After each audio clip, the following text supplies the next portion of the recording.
अस्सलाम वालेकुम my dear students. मुझे उम्मीद है आप सब लोग खैरियत से होंगे। आज हम स्टार्ट करेंगे चैप्टर नंबर 3 के एमसीक्यूज। इसमें जो पहला एमसीक्यूज है, इसकी स्टेटमेंट लिखी हुई है, when we kick a stone we get hurt, this is due to. जब हम किसी भी पत्थर को किक करते हैं, किसी भी पत्थर को मारते हैं, तो हम उसके जवाब में हमें जो है वो हर्ट होता है। ठीक है, तो इसकी वजह क्या है? इसकी वजह यह है Newton third law. According to Newton third law, हर एक्शन का रिएक्शन भी होता है। तो जब हमने किक किया, ये एक्शन है, उसके रिटर्न में, उसके रिएक्शन में जो हमें हर्ट होगा, ठीक है, वो रिएक्शन कहलाएगा। सो इसका जो एमसीक्यूज पहले का जो आंसर है वो रिएक्शन है। It is due to reaction. इसके बाद दूसरा एमसीक्यूज है, ये न्यूटन फर्स्ट लॉ की ना ये डेफिनेशन है। An object will continue its motion with constant acceleration until. Newton ने अपने पहले कानून में ये कहा था कि जो जिस्म रेस्ट में है वो रेस्ट में रहेगा, और जो मोशन में है वो मोशन में रहेगा, जब तक उस पर कोई नेट फोर्स अमल ना करे। तो यहाँ पे भी ये लिखा है कि एक ऑब्जेक्ट मोशन में रहेगा कांस्टेंट एक्सेलरेशन के साथ, कब तक? जब तक रिजल्टेंट फोर्स उसकी जो है वो जीरो ना हो। तो यहाँ पे इसका आंसर आ जाएगा बी ऑप्शन। जब रिजल्टेंट फोर्स जीरो हो जाएगी, ठीक है, जब तक कोई नेट फोर्स उस पर अमल नहीं करेगी, तो तब तक वो मोशन में ही रहेगा। इसलिए यहाँ पे इसका बी ऑप्शन है। उसके बाद तीसरा एमसीक्यूज है, which of the following is a non contact force. देखिए, नॉन कॉन्टैक्ट का मतलब ये है कि जिसमें एक बॉडी दूसरी बॉडी के साथ टच ना हो। फ्रिक्शन में, फ्रिक्शन हीट यानी पैदा ही तब होती है फ्रिक्शन में। फ्रिक्शन फोर्स में क्या होता है कि जैसे आप अपने हाथों को रब करते हो, तो दोनों हाथों का आपस में कांटेक्ट होता है। एयर रेजिस्टेंस में हवा का बॉडी से कांटेक्ट होता है। टेंशन इन द स्ट्रिंग, धागे में जो फोर्स है, तो धागे में भी कांटेक्ट है। लेकिन जो इलेक्ट्रोस्टैटिक फोर्स है, ठीक है, दो चार्जेस के दरमियान जो अट्रैक्शन या रिपल्शन होती है, इसमें किसी भी किस्म का कांटेक्ट नहीं होता। तो फ्रिक्शन भी कांटेक्ट फोर्स है, एयर रेजिस्टेंस भी कांटेक्ट फोर्स है, टेंशन इन द स्ट्रिंग भी कांटेक्ट फोर्स है। तो नॉन कांटेक्ट फोर्स इसमें इलेक्ट्रोस्टैटिक फोर्स है।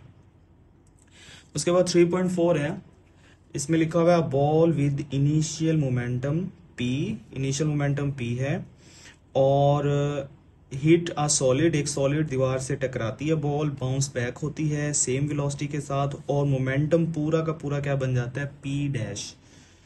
अब जब बॉल को हमने हिट नहीं किया था, according to law of conservation momentum,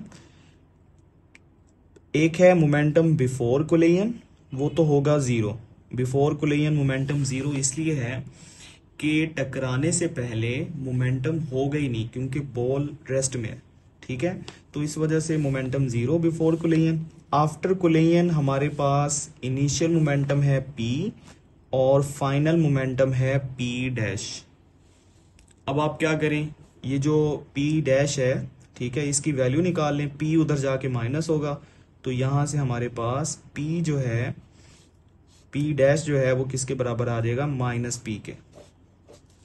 तो आपने यहाँ पे law of conservation of momentum लगा के ये स्टेटमेंट सोल्व की, तो इसका आंसर ऑप्शन बी आ जाएगा।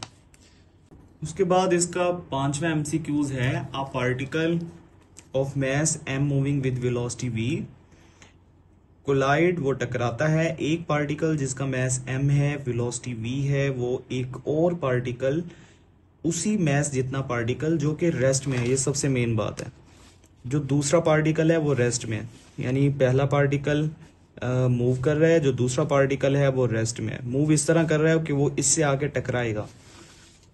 The velocity of the first particle after collision is, जो पहला पार्टिकल है उसकी वेलोसिटी क्या होगी? इसके लिए भी आपने law of conservation of linear momentum use करना है। इसमें आपके पास अगेन स्टेटमेंट यही है कि जो शुरू का मोमेंटम है वो तो जीरो होगा, क्योंकि स्टार्ट में तो हमारा जो पहला पार्टिकल है वो भी रेस्ट में होगा, उसकी वेलोसिटी जीरो।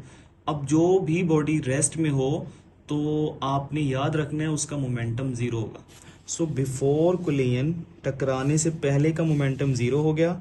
टकराने के बाद का मोमेंटम हम फार्मूला यूज कर लेंगे, m1 v1 plus m2 v2।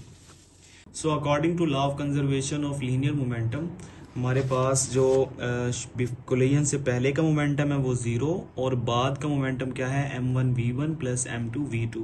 अब याद रखिएगा सेकंड मैच तो रेस्ट में है, इसका मतलब उसकी वेलोसिटी 0 है, तो ये पूरा फैक्टर 0 हो जाएगा, m2v2 0 हो जाएगा, बाकी क्या बचेगा सिर्फ m1v1 इज इक्वल टू 0। अब स्टूडेंट ये जो m1 इधर मल्टीप्लाई हो रहा है ये उधर जाके डिवाइड होगा, इट मीन्स के जो v1 है वो किसके बराबर आ जाएगा 0 के। सो इसका आंसर सी ऑप्शन है। उसके बाद है कंजर्वेशन ऑफ लीनियर मोमेंटम किसके बराबर होता है। तो याद रखिएगा स्टूडेंट जो ये जो लीनियर मोमेंटम है ये न्यूटन थर्ड लॉ के बराबर होता है। Conservation of linear momentum Newton third law के इक्वल होता है। उसके बाद 7वां एमसीक्यूज है an object with a mass of 5 kg। इसे हम प्रॉपर वे में सोल्व कर लेते हैं। यहाँ पे एक ऑब्जेक्ट है जिसका मास 5 kg है, यहाँ हम लिखेंगे m is equal to 5 kg। अच्छा, उसके बाद at a constant velocity of 10 metre पर सेकंड, उसकी जो वेलोसिटी है ये इनिशियल वेलोसिटी होगी vi is equal to 10 ms-1। अच्छा, उसके बाद a constant force act for 5 second, जो इसको टाइम लग रहा है वो 5 सेकंड है, t is equal to 5 second. अच्छा, उसके बाद क्या होता है it and gives it a velocity of 2 meter पर second in opposite direction the force acting on object. हमने फोर्स मालूम करनी है और उस पे जो ऑपोजिट डायरेक्शन में वेलोसिटी लग रही है वो 2 मीटर पर सेकंड है। अब याद रखिएगा ये फाइनल वेलोसिटी होगी 2 मीटर पर सेकंड और ये माइनस में भी होगी क्योंकि ये ऑपोजिट डायरेक्शन में लग रही है। आप इसके लिए फार्मूला यूज करेंगे F is equal to mvf minus mvi over t। अब आप इसमें सारी वैल्यूज पुट कर दें। m की वैल्यू पहले पुट करें, m हमारे पास 5 है, vf हमारे पास -2 है और माइनस फिर m हमारे पास 5 है और vi हमारे पास 10 है और इसको डिवाइड किस पे कर देंगे 5 पे। अब 5 का टेबल 2 तक जब हम पढ़ेंगे तो 5 टू द 10 माइनस 10 को 5 से मल्टीप्लाई करें तो 50 ओवर 5, 50 को 10 में आप जमा करें, माइनस का 10 और माइनस का 50 तो ये -60 आ जाएगा। अब इसको 5 पे डिवाइड करें तो जब आप 60 को 5 पे डिवाइड करेंगे इसका आंसर 12 आ जाएगा। तो ये हमारे पास -12 इसका आंसर है, -12 न्यूटन।